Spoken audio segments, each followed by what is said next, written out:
The Scottish Highlands were a desolate canvas, painted in shades of grey and bruised purple beneath a sky that constantly threatened rain. It was a landscape that seemed to reflect the trio's existence, bleak, exposed, and utterly relentless. Ronald Villius Weasley shivered, pulling his threadbare jumper tighter, the chill seeping into his bones despite the lingering warmth of Hermione's tempest charm.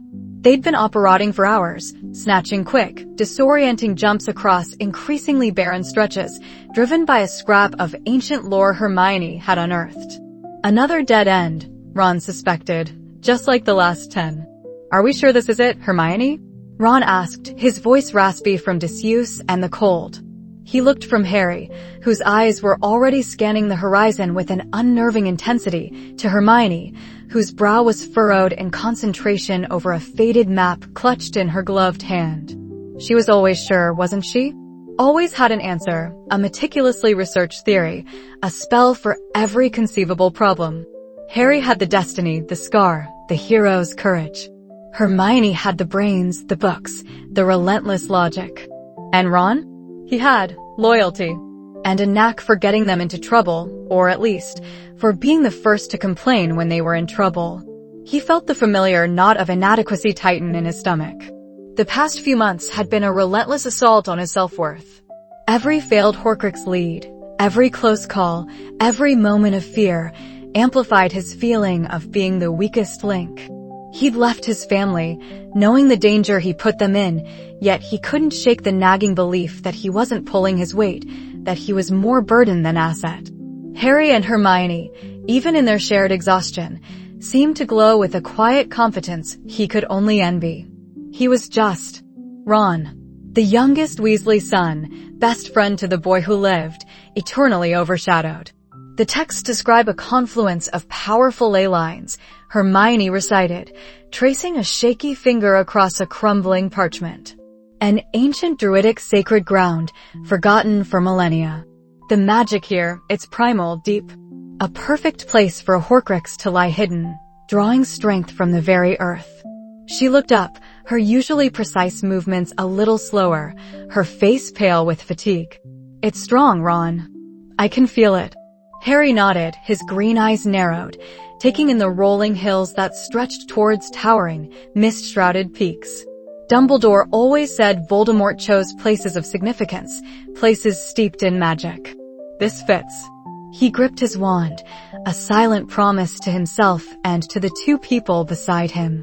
The site itself was a monument to forgotten time.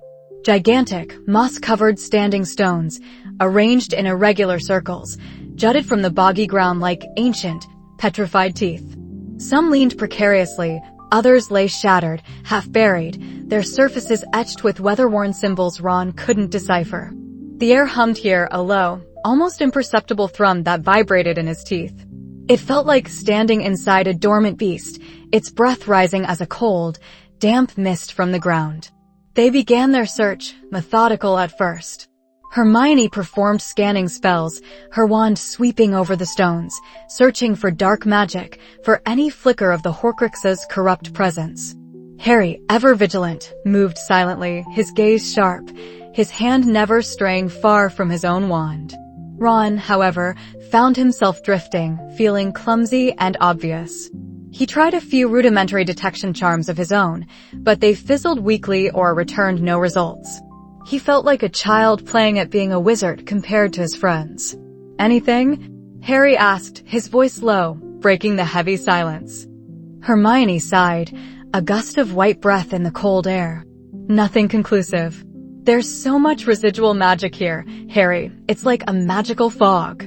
It's hard to isolate anything specific, especially a Horcrux that's been dormant for so long." She walked over to a particularly large, flat stone, covered in what looked like faded, spiraling carvings. She ran her fingers over them. These aren't typical runes. They're older, pre-Roman, maybe even pre-Celtic. They speak of a power older than human magic, something intrinsic to the land itself. Ron kicked at a loose stone, frustrated. "So, another wild goose chase then? Great. Just what we needed. I swear, my stomach thinks my throat's been cut, and my feet are about to fall off." Harry shot him a look, Not unkindly, but with a weary patience that pricked Ron's skin. "We can't give up, Ron. Not now. If Dumbledore thought there was a chance." I know, Ron muttered, defensively. It feels like we're just wandering in the dark. We need a break. A proper lead. Something solid." He watched Hermione, lost in thought, tracing the symbols. She was so close to understanding, yet so far. She would figure it out. Not him. A sudden, desperate impulse seized him. What if he could force a lead? Not with subtle detection, but with something stronger, something that would cut through the magical noise? He thought of Hagrid, of the raw, untamed magic of the Forbidden Forest. Sometimes, the oldest magic responded to the simplest, most direct calls. He remembered a half-forgotten spell, something from a dusty old book he'd once idly flipped through in the library, a primitive charm for clearing deeply ingrained magical residue. It wasn't elegant or precise, but it was powerful. A raw surge of energy to sweep away the chaff, leaving only what truly mattered. It was probably foolish, definitely impulsive, but Ron felt a desperate need to do something, to contribute more than just complaining and shivering. He wanted to prove he wasn't useless. Without thinking, without consulting Hermione, for she would surely have told him not to, Ron raised his wand. "Incendio purifico," he muttered, the words feeling ancient and unfamiliar on his tongue. It wasn't a standard fire-making charm, but a variant meant to burn away lingering, unwanted enchantments. He aimed it at the heart of the stone circle, where the hum of magic felt strongest, where Hermione had said the ley lines converged. A jet of crackling, violet-tinged flame erupted from his wand. It wasn't the clean, controlled flame of a standard incendio. This was wilder, sparking with untamed energy, a nascent power he barely understood. The fire struck the ground in the center of the circle, and for a split second, nothing happened. Then, the world changed. The ground beneath their feet began to tremble, slowly at first, a deep, resonant rumble that vibrated through the very bedrock. The hum in the air intensified, rising to a piercing whine that set Ron's teeth on edge. The ancient standing stones around them groaned, deep cracks appearing on their weathered surfaces, glowing with an internal, amber light that pulsed in time with the growing tremors. "Ron, what have you done?" Hermione cried, her voice thin with alarm, as she stumbled, clutching her map tightly. Harry grabbed Ron's arm, pulling him back. "Move. Get out of here." But it was too late. The earth itself was tearing itself apart. Fiery fissures erupted from the ground where Ron's spell had struck, snaking outwards like molten veins. A wave of oppressive heat washed over them, forcing them to shield their faces. The amber light within the stones grew blinding, and a deafening roar, deeper and more ancient than any thunder, ripped through the air, shaking the very foundations of the sky. The central circle of stones exploded outwards, showering them with ancient debris. A colossal form, impossibly vast, began to rise from the chasm that had opened. It was a nightmare rendered in scale and flame. Bat-like wings, leathery and scarred, unfolded with a sound like tearing fabric a mile wide, dwarfing the tallest peaks. Its body was a colossal, craggy mountain of rock and bone, streaked with molten fissures that glowed with an infernal, orange light. Its head, horned and reptilian, reared back, and a guttural, earth-shattering shriek tore through the air, carrying with it the scent of sulfur and burning rock. Rodan. It could be nothing else. The mythical, fire elemental winged terror, a relic of a forgotten era, described in hushed whispers in the oldest magical texts Hermione had dismissed as pure folklore. Ron stared, his wand dropping from nerveless fingers, the sheer, unimaginable scale of the creature freezing him in place. This wasn't a dragon, not a griffin. This was something primordial, a force of nature given terrible, destructive life. And he had woken it. The creature's eyes, pits of glowing magma, swiveled, fixing on the tiny, insignificant figures below. A gust of superheated wind, carrying ash and embers, slammed into them, throwing them off their feet. The raw, unleashed power of it was breathtaking, terrifying. With another earth-shaking roar, The winged terror beat its colossal wings once, twice, sending a sonic boom ripping across the highlands. The ancient site, the sacred ground, was instantly transformed into a maelstrom of fire and dust, rocks boiling into slag. Rodan was awake, and the world would never be the same. The ancient stones of the cairn exploded outwards, sending debris the size of small boulders hurtling through the air. A deafening shriek, raw and primal, ripped through the frigid Scottish air, shaking Ron to his very bones. He'd barely registered the flash of iridescent scales, the massive leathery wings unfurling, before Harry's shout cut through the chaos. "Ron, get down!" A colossal shadow eclipsed the dim twilight, plunging them into a momentary, terrifying darkness. The sheer scale of the creature was incomprehensible, dwarfing the craggy peaks around them. Its body, forged seemingly from molten rock and smoldering embers, pulsed with an inner, incandescent heat. Eyes, like twin pools of liquid fire, fixed on the source of its awakening, the ward stone Ron had so carelessly disturbed. Ron, still reeling from the magical feedback of his botched spell, felt a burning sensation in his wand hand. He stumbled back, Hermione pulling him by the collar of his tattered jacket. "Move, Ron, move," she shrieked, her voice thin against the creature's roar. The Rodan, if that's what this terrifying beast truly was, let loose another earth-shattering bellow, and a torrent of fire erupted from its gaping maw. It wasn't a steady stream, but an explosive, concussive wave of pure heat and flame that incinerated everything in its path. The air shimmered, the ground beneath their feet began to smoke. "Apparate," Harry yelled, grabbing Ron's arm. Hermione already had hold of his other, their combined focus just barely enough to wrench them out of the immediate danger.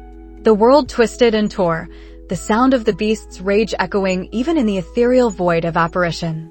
They landed hard on a rocky ledge overlooking the valley, several miles away, gasping for breath, the icy wind a stark contrast to the searing heat they'd just escaped. Below them, the ancient druidic site was a maelstrom of destruction. Towers of fire shot into the sky, illuminating the titanic form of the creature as it thrashed amidst the ruins, each wingbeat stirring up cyclones of flame and dust. What in Merlin's beard was that? Ron choked out, staring wide-eyed at the inferno. His chest heaved, adrenaline coursing through him. He felt a sickening lurch in his stomach, not just from the narrow escape, but from the horrifying realization that he had caused this. His clumsy, insecure attempt to prove his worth had unleashed a literal monster. Hermione, though visibly shaken, was already fumbling in her beaded bag. I think it matches the description of something I read once in a truly obscure text. A primal creature, a guardian of ancient magic, a Rodan. Her voice was laced with awe and terror. I never thought it was considered pure legend. Legend or not, it's real, and it's destroying everything, Harry said grimly, his wand still clutched tight. His eyes, usually so vibrant, were shadowed with a weariness that went bone deep. And it's going to draw attention. Muggle attention and worse. Death Eater attention. The truth of Harry's words hung heavy in the air. Their mission to find Horcruxes was clandestine, desperate. Now, a creature of immense power was rampaging through the Scottish Highlands, a beacon of raw magic and unparalleled destruction. They spent the next hour hidden amongst the crags, watching the distant, fiery spectacle. Rodan continued its rampage, not just at the original cairn, but soaring over the surrounding hills, its fiery breath scorching swathes of ancient moorland. The air grew thick with the smell of ozone and burning heather. Hermione, meanwhile, had retrieved several hefty tomes from her bag, their covers worn and their pages brittle. The Elder's Codex, Whispers of the Primal Earth. Forgotten beings and lost ley lines, she muttered, her fingers flying over the pages. Here, a section on elemental guardians. Creatures born of the very fabric of the world, slumbering until roused by a significant shift in magical energies, often tied to ancient nexus points or artifacts of immense power.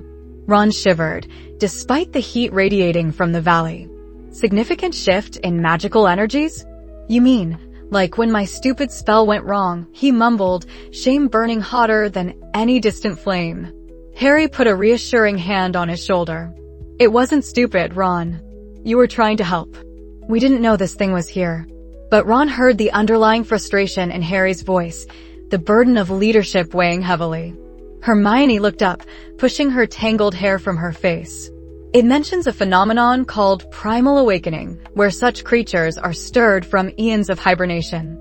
The sheer concentration of dark magic from a Horcrux or a powerful, albeit uncontrolled, surge of magic, it could be enough. She glanced at Ron, a flicker of understanding and perhaps a touch of sympathy in her eyes. Ron, though, was less focused on the books and more on the beast itself. He found himself drawn to its chaotic movements, straining his eyes against the fiery haze. There was something rhythmic about it.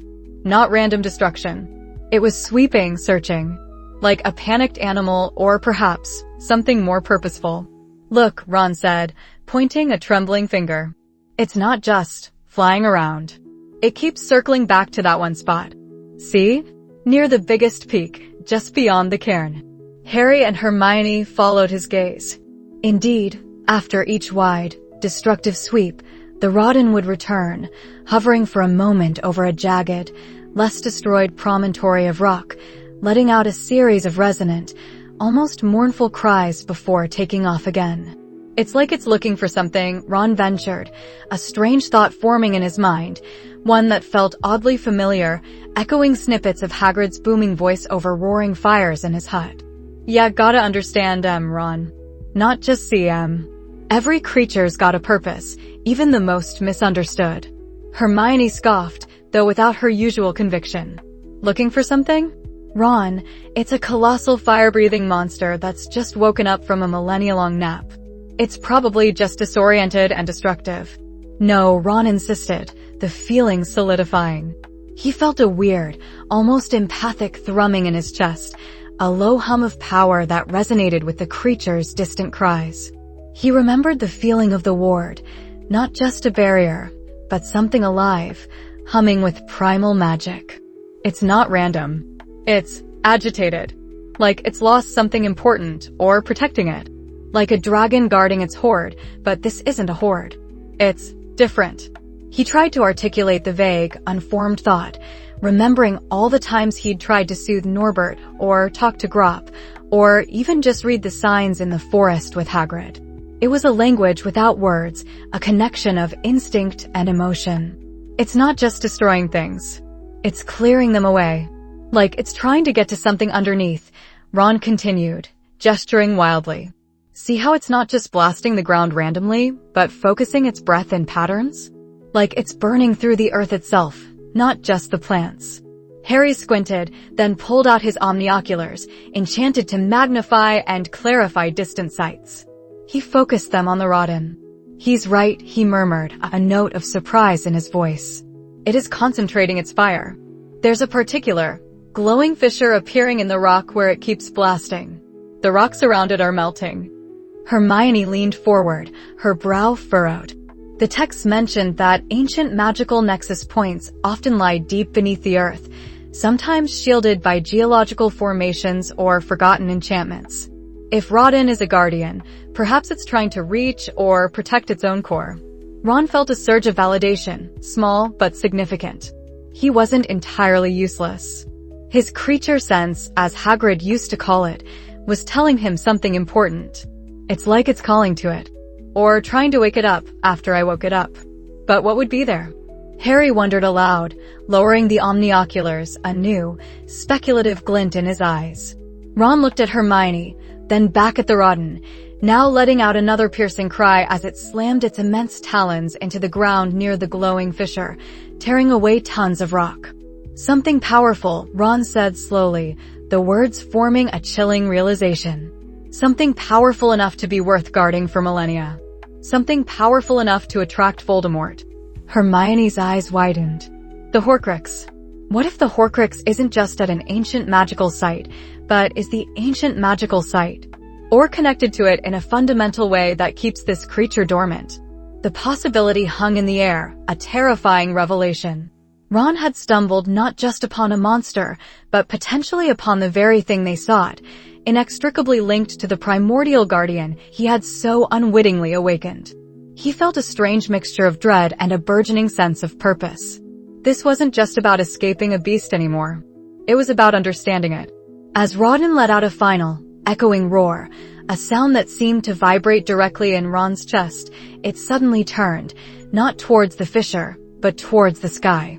Its fiery eyes scanned the distant horizons, not with rage, but with a new, distinct alertness. "It senses something else," Ron whispered, a cold dread washing over him. "Someone else." Harry and Hermione exchanged a look, their faces grim. The chaotic awakening of a creature of legend was one thing. But if it was also detecting their enemies, then their already impossible mission had just become infinitely more complicated and dangerous. The night was growing darker, but the valley below was alight with the Rodan's inferno, a beacon visible for miles. And Ron had a horrible feeling that something truly dreadful was about to arrive. The ground still hummed with a residual tremor, a low, thrumming heartbeat beneath their feet, a constant reminder of Rodan's immense presence. Dust motes, disturbed by the Kaiju's awakening, danced in the anemic sunlight filtering through the perpetual gloom of the highlands.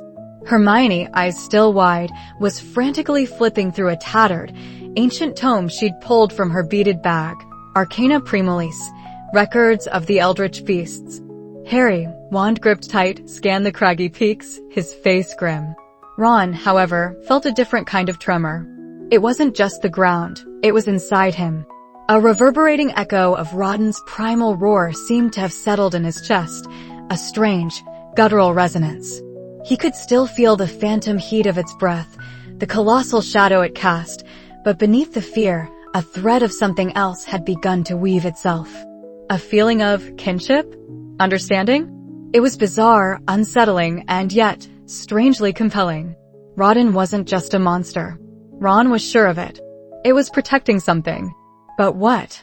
The ancient texts suggest, Hermione muttered, her brow furrowed, that these creatures, these Gar, a term used by pre-Roman Celtic mystics, were not mere beasts. They were guardians, connected to the very ley lines of the land. Their awakening signifies a profound magical imbalance, or, more rarely, the presence of a source of immense power. The description of Rodan, the winged calamity, the fire-hearted sentinel, it matches. It describes a creature of immense destructive potential, yes, but always in service of a greater, natural order. Natural order? Ron scoffed, then immediately regretted it. He sounded dismissive, even to himself. It just tore half the mountainside apart, Mione. Natural order usually doesn't involve molten rock and 50-foot wingspans. But it didn't attack us, Harry pointed out, his gaze still sharp. Not directly. It was like it was lashing out. Confused, maybe. Or threatened. Ron nodded, a strange warmth spreading through his chest at Harry's words. He had felt it, a wave of profound disorientation and fury radiating from the creature, like a massive headache given physical form. A sudden, sharp crack rent the air, not from Rodan, but from the surrounding peaks. A black streak, almost invisible against the dark rock, shot across the sky. Then another. And another. Death Eaters. Harry yelled, his voice tight. They've found us. Panic flared, cold and sharp. Their hideout had been compromised. Rodan's awakening hadn't just shaken the mountains, it had screamed across the magical world like a siren. 6 cloaked figures, wands already drawn, apparat onto a ridge overlooking their position. Even from a distance, Ron recognized the sneering face of Selwyn, one of Bellatrix's particularly nasty cronies, and the hulking frame of Travers. They weren't after Harry, not yet. Their eyes, visible even from afar, were fixed on the vast, smoldering caldera where Rodan had made its temporary nest. They're not after us, Hermione gasped, her face paling as she scanned the figures. They're after it. Of course, Harry muttered, fury sparking in his emerald eyes. Voldemort would never pass up an opportunity to control a creature of such power. Imagine that on his side. A chilling thought struck Ron. If Voldemort could harness Rodan, the war would be over. They would be utterly doomed. Selwyn raised his wand, and a sickly green light erupted, soaring towards Rodan. It wasn't a killing curse, but something far more insidious. It was a binding spell, a chain of dark magic meant to shackle and control. Rodan roared, a sound of agony and outrage that vibrated through Ron's very bones. The creature thrashed, its vast wings beating against the air, sending gusts of superheated wind rippling across the landscape. The green energy snaked around its colossal form, digging into its scales, trying to root it. Rodan clawed at the air, its fiery breath scorching the rock, but the magic persisted, tightening its grip. Ron felt it, a searing pain, a desperate struggle for autonomy, a primal cry of violation. It was as if Rodan's own soul was screaming in his mind. No, not again. The thought wasn't in words, but a raw, visceral understanding. It had happened before. This wasn't just an awakening, it was an echo of a past trauma. They're trying to subdue it. Hermione shrieked, snapping her wand up. Harry, a disarming charm. Ron, can you? But Ron wasn't listening. He saw Rodan's eye, an enormous, molten orb, roll back in desperation, filled with ancient terror. It wasn't a destructive force in that moment, it was a victim. And Ron, for the first time since this whole nightmare began, felt a surge of pure, unadulterated purpose. He wasn't useless. He understood this. Hagrid's lessons, his own innate empathy for even the most dangerous beasts, it wasn't about taming, but about connection. Stop it. Ron yelled, the sound lost in the Kaiju's thunderous roars. He sprinted forward, ignoring Harry and Hermione's shouts. Leave it alone. He wasn't thinking, he was feeling. The raw, burning indignation in Rodan's core, the invasive cold of the dark magic. He raised his wand, not aiming a spell, but acting on instinct. He thrust his hand out, palm flat, towards Rodan, towards the green chains of light that coiled around its immense body. No, Ron roared, his voice cracking with a fierce, unexpected power. You won't control it. He wasn't sure what spell he was casting, or if it was a spell at all. It was an outpouring of pure intent, of furious defiance. He channeled his empathy, his sudden, overwhelming understanding of Rodan's pain, into a raw burst of magic. He felt a sudden, sharp tug, as if he was ripping something out of himself, but also a surge of wild, earthy energy flowing into him from the very ground beneath his feet.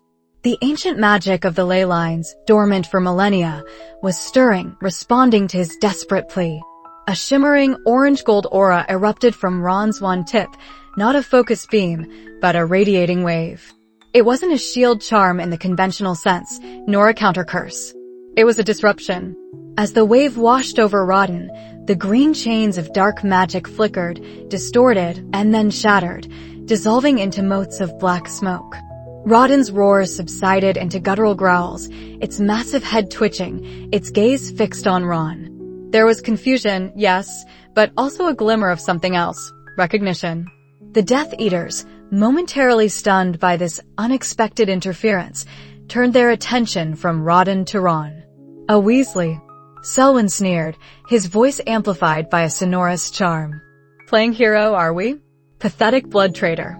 Take him down. Curses flew towards Ron, crimson, purple, sickly yellow. Harry and Hermione were quick to respond, conjuring shields, deflecting spells. Ron, what was that? Harry demanded, pushing him back towards cover. Are you all right? Ron felt oddly exhilarated, the magic still tingling in his fingertips, the strange connection to Rodan thrumming. I don't know, he gasped, but a small, proud smile touched his lips. It just felt right. Rodan, now free, didn't immediately turn its fury on the Death Eaters. Instead, it let out a low, rumbling growl, a sound of deep-seated agitation. It wasn't about destruction now, it was about defending its space, its freedom. The connection flared again in Ron's mind, a sense of ancient duty, of a sacred trust betrayed. The Death Eaters, emboldened by their numbers, began a coordinated assault. Travers raised his wand, and a series of heavy, crushing spells slammed into the ground around Rodan, attempting to pin its feet. Selwyn and another Death Eater, a pale woman with a cruel smile, began to weave a complex web of dark enchantments, seemingly designed to seep into the creature's very mind, an attempt at magical subjugation. Ron felt Rodan's panic return, stronger this time. It was the feeling of being caged, of its well-being encroached upon. They want to make me a weapon. The instinct pulsed through Ron's mind. They want to twist my purpose. They're trying to control its mind. Ron yelled to Harry and Hermione, who were fending off another volley of curses. It's like a really bad Imperious curse, but for a giant flaming lizard. Imperious for a kaiju? Hermione sounded exasperated, even as she blasted a jinx back at a Death Eater. That's barbaric. What are you suggesting, Ron? I think I can help it, Ron said, though even to himself, it sounded insane. I can feel what they're doing. I can feel it struggling. He closed his eyes for a moment, pushing past the pain, past the fear. He focused on the raw, untamed power radiating from Rodan, but also on the subtle, insistent call of the ancient earth beneath him. He envisioned the ley lines Hermione spoke of, flowing rivers of magic, converging at this sacred ground. He reached out with his mind, with his will, with every fiber of his being, towards Rodan, but also towards the very fabric of the land. Rodan, Ron whispered, his voice hoarse, fight them. Fight their control. You're not theirs. He didn't know if the creature could understand words, but it understood intent. He felt Rodan stir, a wave of defiant heat radiating from it. Then, Ron did something truly unprecedented. He extended his wand arm, but this time, he wasn't just sending magic out. He was drawing it in. He felt the ancient, primal magic of the druidic site surge through him, a raw, untamed energy that resonated with the fire in Rodan's heart. He didn't know how he knew to do it, but it was like tapping into a wellspring that had always been there, just waiting for him. He felt the ancient magic coalesce around him, forming a temporary, permeable conduit. He didn't shield Rodan directly with a spell. He acted as a living focal point, amplifying Rodan's own innate resistance.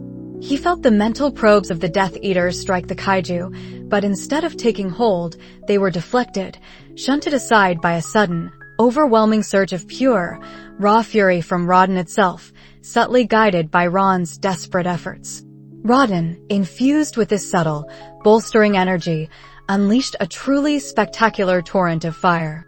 It wasn't an aimless blast, it was a focused, searing jet that swept across the ridge where the Death Eaters stood. They screamed, scrambling for cover, their dark robes igniting in brilliant bursts of flame. Two of them weren't fast enough, reduced to nothing but ash and smoking cloaks. "Blimey!" Harry yelled, impressed despite the danger. "Remarkable." Hermione breathed, eyes wide with a mixture of terror and scientific awe. "He's not just shielding it, he's directing its primal force." The remaining Death Eaters, enraged and momentarily disorganized, intensified their attack. They knew Ron was the key. Selwyn snarled, "Kill the boy. He's somehow interfering." A volley of killing curses, true to their name, tore through the air, aimed directly at Ron. Harry, with lightning reflexes, tackled Ron to the ground, shielding him just as the curses screamed past, narrowly missing their heads. "You idiot, Ron. Don't just stand there," Harry shouted, pulling him behind a jagged rock. "What were you thinking?" "I was thinking they were going to turn it into Voldemort's pet." Ron shot back, scrambling up. He felt exhausted, drained, but also intensely alive. "I couldn't let them." He looked back at Rodan. The creature, emboldened and no longer under mental assault, was now truly unleashed. It swooped down, a terrifying, flaming silhouette against the gray sky, scattering the remaining Death Eaters like startled crows. Its roars were no longer just pain. They were a thunderous declaration of defiance. Rodan had accepted Ron's help. It had recognized his intent. The connection wasn't just empathic, it was a nascent alliance. But what did that mean for their mission? If Rodan was guarding something vital enough to attract Death Eaters, then perhaps the Horcrux wasn't just near Rodan. Perhaps it was intrinsically linked to its ancient purpose, deeply embedded within the very sanctuary the Kaiju was sworn to protect. The thought sent a shiver down Ron's spine. Destroying the Horcrux might mean destroying Rodan's reason for being, or worse, destroying Rodan itself. The lingering echoes of the Death Eater's chaotic retreat still hummed through the ancient stones, but the immediate threat had receded, leaving behind a stark silence. Rodan, no longer spitting furious gouts of flame at intruders, had settled onto a jagged peak overlooking the main caldera. Its vast, leathery wings shimmered with residual heat, and its glowing eyes, usually a furnace of primal energy, now held a deep, troubled intelligence. Ron felt it, a profound weariness, a sense of ancient duty weighing heavy on the colossal creature. "It's not just defending itself," Ron murmured, eyes fixed on the distant titan. "It's protecting something." Hermione, still pale but ever the pragmatist, had been meticulously scanning the ruins with a series of complex detection spells, her wand tracing arcane patterns in the air. "My readings confirm a significant concentration of primal magic emanating from the very core of this site, Ron. It's unlike anything I've ever encountered, older than Hogwarts, older than Merlin himself, possibly tied directly into the Earth's ley lines. Rodan isn't just near it, it's intrinsically linked. A guardian, as you said." Harry, ever vigilant, kept watch, his hand instinctively on his wand. "A guardian of what? A treasure? An ancient weapon?"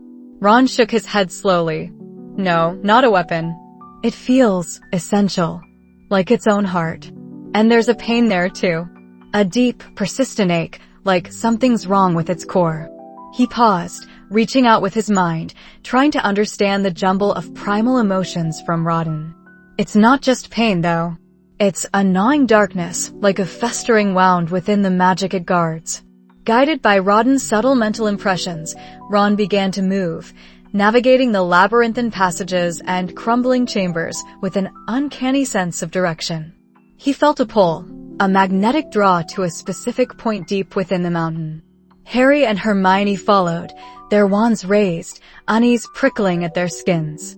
The air grew heavy, almost viscous with magic, as they descended into a vast, cavernous space previously hidden by collapsed rock and powerful wards that only Ron's initial impulsive spell had managed to breach.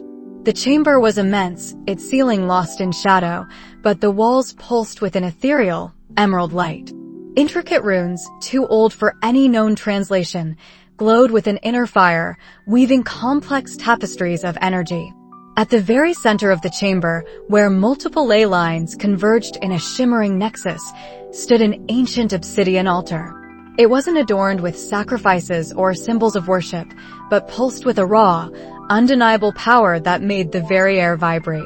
And nestled within a natural fissure on the altar's rough surface, feeding voraciously on the swirling emerald energy, was a small, ornate silver locket.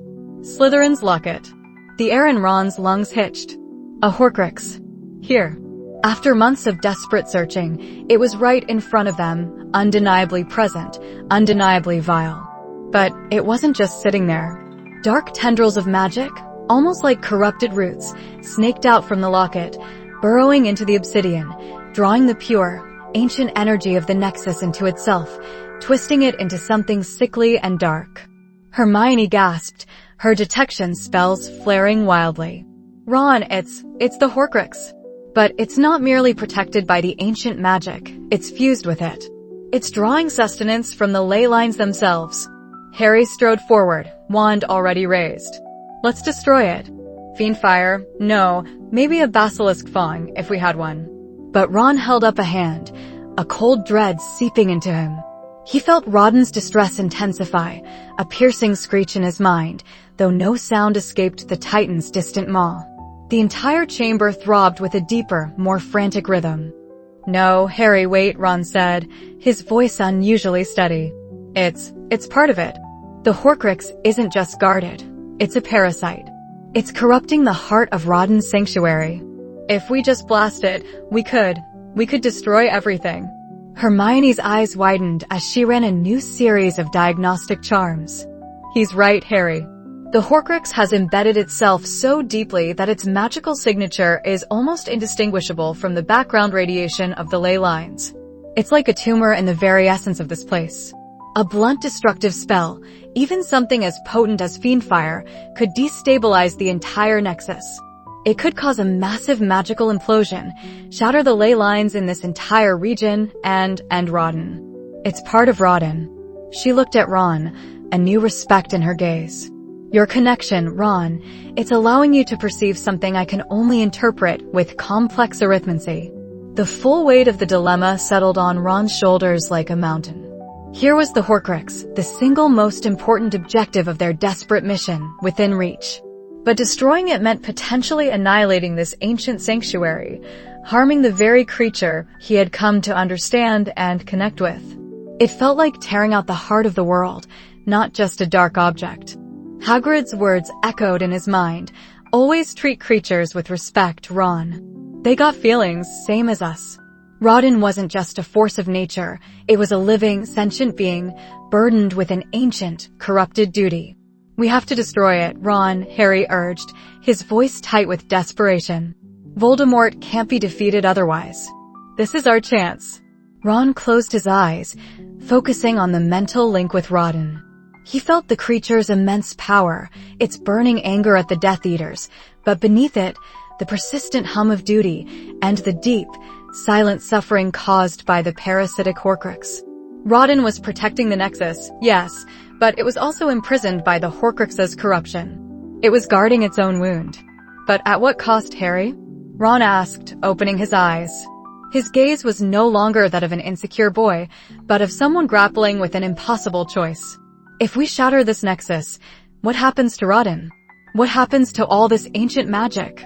It feels wrong. Like we'd be completing Voldemort's work of destruction, just in a different way. Hermione paced, wringing her hands. He has a point, Harry. Lost magic is incredibly fragile. Disturbing the ley lines could have unforeseen global consequences. We're talking about primordial energy, forces that balance the magical world. So what do we do then? Harry demanded, frustration etched on his face. Leave it here? Let Voldemort continue to thrive while his soul fragment drains the planet. Ron walked slowly towards the obsidian altar, his hand hovering over the pulsating darkness of the locket. He felt the malicious chill emanating from it, the whisper of Voldemort's lingering essence, but beneath it, the raw, beautiful thrum of the ancient magic it was devouring. He remembered the thrill of connecting with Rodan, the sense of primal power, the unexpected kinship. This wasn't just a monster, it was a part of a larger, older world, and he, Ron Weasley, was the only one who seemed to truly understand its plight. There has to be another way, Ron said, his voice gaining conviction. A way to remove the Horcrux without annihilating the Nexus. A surgical strike, not a bombardment. Hermione stopped pacing. A surgical strike? Ron, the magical energies are interwoven at an atomic level. It would require precision magic beyond anything I've ever read about. It's like trying to remove a splinter from a living heart without causing a fatal hemorrhage. But it's Rodan's heart, Ron countered, looking up at where the distant Titans still rested, its fiery eyes now fixed on their chamber. It knows. It feels this. He looked at Hermione, a spark of inspiration in his eyes. What if Rodan can help?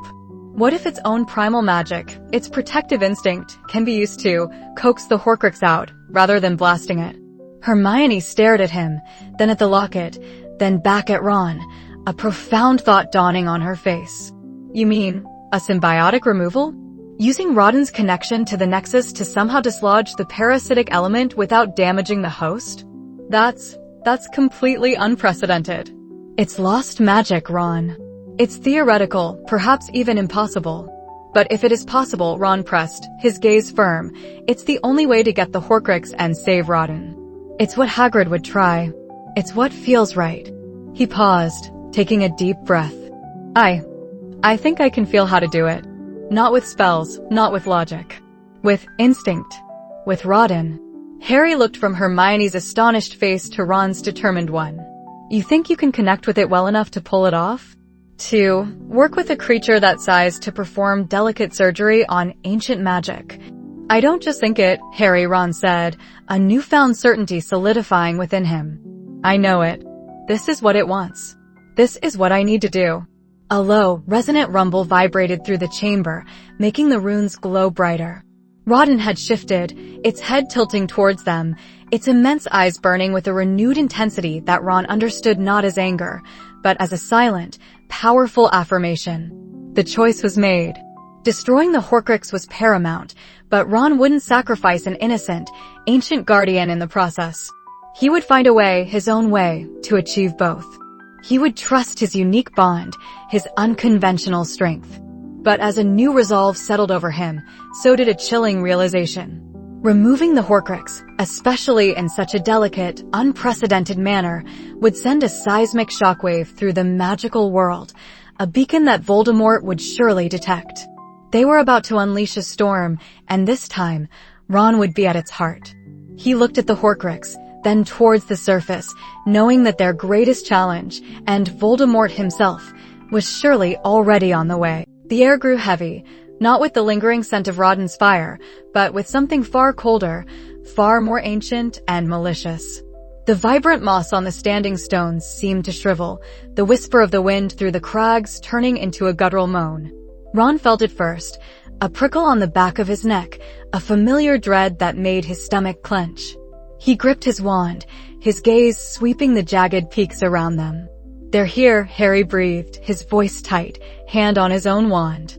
Hermione, who had been meticulously mapping the ley lines converging on the Horcrux's hidden niche, snapped her head up, her eyes wide with alarm. Then, from the gloom between two towering pinnacles, figures shimmered into existence. Hooded, cloaked, menacing. Death Eaters. Dozens of them. And leading them, a serpentine face twisted into a sneer of utter contempt, was Lord Voldemort. "Potter," Voldemort hissed, his voice a sibilant caress that scraped against Ron's nerves. "Still clinging to the delusion of victory, are we? And you brought your pets. How quaint." His scarlet eyes fixed on Rodan, who, sensing the intrusion, let out a low rumble that vibrated through the very earth. The great beast was poised, muscles tensed, a living volcano ready to erupt. "We're not your pets," Ron retorted, surprised at his own audacity. His heart hammered, but a strange resolve had settled in his chest. He looked at Rodan, a silent communion passing between them. "They want to hurt you. To control you. They want it." The creature's head dipped slightly, a puff of smoke issuing from its nostrils, acknowledging Ron's unspoken warning. Voldemort merely chuckled, a dry, papery sound devoid of mirth. "How touching. The foolish boy and his pet monster. You merely serve to draw out what is rightfully mine." He raised his wand, and a volley of green light tore through the air, aimed directly at the ancient stone where the Horcrux pulsed with dark energy. "No," Ron roared, his voice cracking. He didn't think, he reacted. He threw himself forward, a shield charm bursting from his wand, deflecting the killing curse. The ancient stone shuddered but held. "Foolish, pathetic boy," Voldemort spat, his eyes blazing. "You protect my immortality?" A curious turn of events. The battle erupted. Death Eaters shrieked, sending curses flying towards Harry and Hermione, who were already fighting back to back, their spells a dazzling display of defensive and offensive magic. Hermione was a whirlwind of precision, her Stupefies and Expelliarmus charms finding their marks with ruthless efficiency. Harry, fueled by grim determination, dueled multiple opponents at once, his Protego shield shimmering, his Reductos blasting holes in the ground. Ron, however, was focused on Voldemort. He felt the pull from Rodan, a primal surge of anger and protectiveness. They threatened the balance. They threatened the source. "Rodan!" Ron yelled, not a command, but a shared understanding. "The stones. Protect the source." The colossal creature didn't hesitate. With a terrifying shriek that echoed off the mountains, Rodan launched itself into the air. Its massive wings beat down, sending gusts of wind that knocked Death Eaters off their feet. Streams of molten fire erupted from its maw, not aimed indiscriminately, but searing paths around the ancient stones, creating a fiery perimeter. The sheer heat was unbearable, forcing the Death Eaters to retreat, their curses impotent against the inferno. Voldemort snarled, enraged that his path to the Horcrux was being blocked by a beast. "Kill the creature." "Avada Kedavra," he shrieked, and a torrent of green light, far more potent than his followers, rained down on Rodan. Ron's heart leaped into his throat. He saw the beast flinch, a plume of smoke rising from its thick hide where the curses struck, but it held its ground. It was powerful, but even Rodan wasn't invincible against such concentrated dark magic. "Harry, Hermione, the Horcrux. We have to destroy it." Ron yelled over the din, knowing that was Voldemort's true target. "We can't get close. The fire and the Death Eaters." Hermione cried back, ducking under a curse. Ron knew what he had to do. He closed his eyes for a split second, taking a deep breath. He had been a distraction, a sidekick, a screw-up. No more. He was Ron Weasley, and he understood this creature. He understood this place. He stretched out his hand towards Rodan, not with his wand, but with an open palm. "Rodan, the core. The magic flows through the stone. Channel it." It was a desperate gamble, an instinctual leap of faith based on Hagrid's teachings and his own growing empathy. He felt Rodan's confusion, then a burgeoning understanding. The creature turned its massive head, its fiery eyes meeting Ron's. It seemed to consider him, then let out another bone-shattering shriek. Instead of fire, a wave of raw, ancient energy burst from Rodan, not destructive but a shimmering, golden aura that flowed directly into the standing stones. The druidic site, already humming with ancient power, began to glow with an ethereal light. The air grew thick with latent magic, crackling, and surging. "What is this?" Voldemort hissed, momentarily taken aback, his curses losing some of their venom as they struck the imbued stones. "Lost magic," Hermione gasped, her eyes wide with understanding. "Rodan isn't just a creature, it's a conduit. It's channeling the ley lines themselves." As Rodan poured its primal energy into the earth, Ron felt a surge of courage. He pointed his wand at one of the Death Eaters trying to flank Harry. "Confringo." The blasting curse hit with unusual force, sending the Death Eater flying into a crag. He moved with a newfound fluidity, ducking, weaving, casting. His spells weren't just powerful, they were precise, intuitive. He wasn't thinking about what spell, he was thinking about what needed to happen. He saw a gap, a weakness, and he exploited it. His stupefy hit another Death Eater mid-apparition, causing them to splinch. "The Horcrux!" Harry roared, having finally blasted a path clear. "We can get to it now." But Voldemort wasn't idle. He saw the danger, saw the ancient magic empowering the site. He focused his rage, not just on Harry, but on Ron and Rodan. "You meddle with forces you cannot comprehend, boy." Crucio. The pain hit Ron like a physical blow, searing through every nerve. He screamed, dropping to his knees, his wand clattering against the rock. The world blurred into a red haze. He felt Rodan's distress, a shared agony, a powerful surge of protectiveness from the beast directed at him. But something was different this time. The pain, instead of consuming him, ignited a cold, righteous fury. This wasn't just his pain. It was the pain Rodan felt when tormented, the pain of the ancient magic being violated. He wasn't useless, he wasn't weak. He was connected. He was integral. He forced himself to look up, through the haze, at Voldemort's triumphant sneer. "You don't understand anything," Ron gasped, gritting his teeth. "You just destroy. You can't create." He pushed himself up, every muscle screaming, his hand instinctively reaching for his wand. Rodan let out a deafening roar, a torrent of pure, unadulterated fire erupting towards Voldemort, who shielded himself with a powerful protego that buckled under the heat. Ron didn't wait. He pointed his wand at the glowing stone, where the Horcrux was nestled. The ancient magic, amplified by Rodan's channeling, was now pulsing around it, not protecting it, but almost containing it. It was like a tumor being rejected by a living body. "Hermione, Harry," Ron shouted, his voice hoarse, but clear.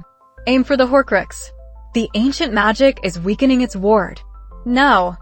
Harry, seeing the window, immediately fired a powerful reducto at the stone. Hermione followed with a focused diffindo.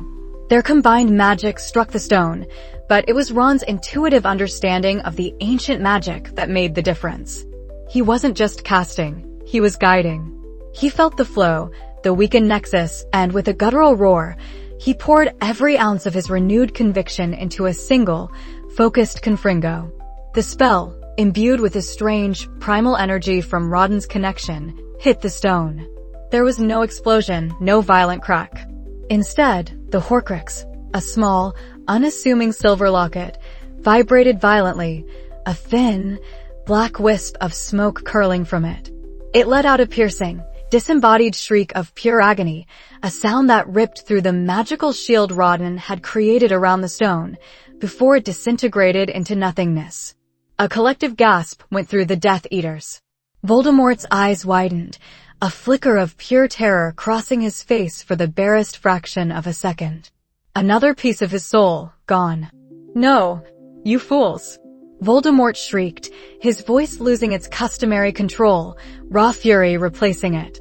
He launched himself forward, a flurry of dark curses aimed indiscriminately at the trio and Rodan. The battle reignited with even greater ferocity. But the tide had turned. The destruction of the Horcrux had visibly weakened Voldemort, stripping him of some of his invulnerability. Rodan, no longer solely focused on protecting the source, but now a direct ally, unleashed its full fury, guided by Ron's unwavering connection. It snapped at Death Eaters, swatted them aside with its colossal wings, its fiery breath incinerating any who dared to approach. Ron moved beside Harry and Hermione, a shield charm ready on his lips, a fire in his eyes that had never been there before. He was no longer just responding, he was anticipating, strategizing. He sent a powerful stupefy at a Death Eater about to curse Harry, then swiftly followed with a Petrificus Totalis on another. "We need to push them back," Ron yelled, his voice carrying over the din. "Don't let them regroup." Voldemort, seeing his forces decimated, seeing the raw, untamed power of Rodan, and feeling the gnawing emptiness of a lost Horcrux, finally began to falter. He knew when to retreat. With a final, furious snarl at Ron, a look that promised untold suffering, he apparat away, his remaining Death Eaters scrambling to follow. The battlefield, moments ago a chaotic maelstrom, fell into an unsettling silence, broken only by the panting of the trio and Rodan's heavy breathing. Ron slumped against one of the ancient stones, chest heaving. The pain of the cruciatus lingered, but it was overshadowed by an exhilarating rush of triumph. He looked at Harry and Hermione, both scarred and weary but alive. He looked at Rodan, the colossal creature settling its immense weight nearby, its fiery eyes fixed on him with what felt like understanding. You did it, Ron," Hermione whispered, her voice thick with awe. "You understood it. You guided it. You destroyed a Horcrux." Harry clapped him on the shoulder, a wide grin breaking through his soot-stained face. "Mate, that was incredible. Absolutely incredible." Ron looked down at his wand, then at his hands. He felt different. Lighter somehow. The gnawing doubt, the constant feeling of inadequacy, had been scorched away in the fires of battle. He hadn't just survived. He had led, he had connected, he had made a difference no one else could have.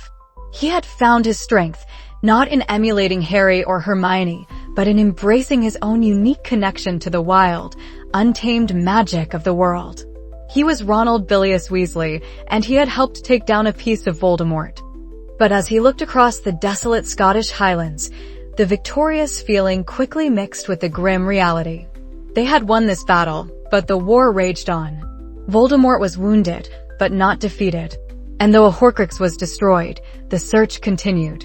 He knew there would be more ancient places, more forgotten magic, and more terrifying challenges ahead. "One down," Ron said, pushing himself to his feet, a determined glint in his eyes. "Plenty more to go. But at least now, we know we've got a secret weapon." He glanced at Rodan, who let out a low, rumbling sound that sounded almost content. "Right, big fella?" Rodan blinked slowly, a wisp of smoke escaping its nostrils, as if agreeing. The alliance was forged. Ron, the boy who had once felt like a perennial sidekick, now stood on ancient ground, a true leader, with a winged titan as his ally. Their next stop, wherever it might be, wouldn't know what hit it.